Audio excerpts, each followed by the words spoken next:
Happy Sunday everyone! Sobrang init kaya ang sarap naman pumunta sa mall at doon mag-lunch.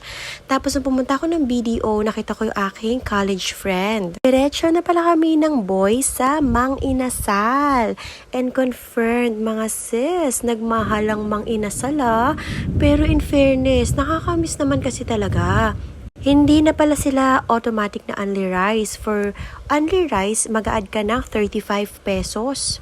Nag-order na rin pala kami ng halo-halo at ng kanilang banana con hielo. Hindi ko alam kung ano yung tawag, banana con hielo ba? Basta yung masarap na maano siya, ma-milky ang flavor.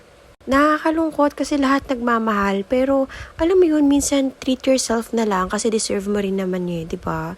Tuwang-tuwa nga ang boys kasi ang laki pa rin nung kanilang paa kahit nagmahal, at least hindi lumiit. Kasi di ba yung iba nagmahal tas maliit. Tapos ito ring waffle time, nakakamiss ang college days dito Nagulat lang ako kasi 35 pesos na ata yung pinakamahal nila, tapos yung pinakamura is 26 pesos. Samantalang noon 18 pesos lang yung cheese.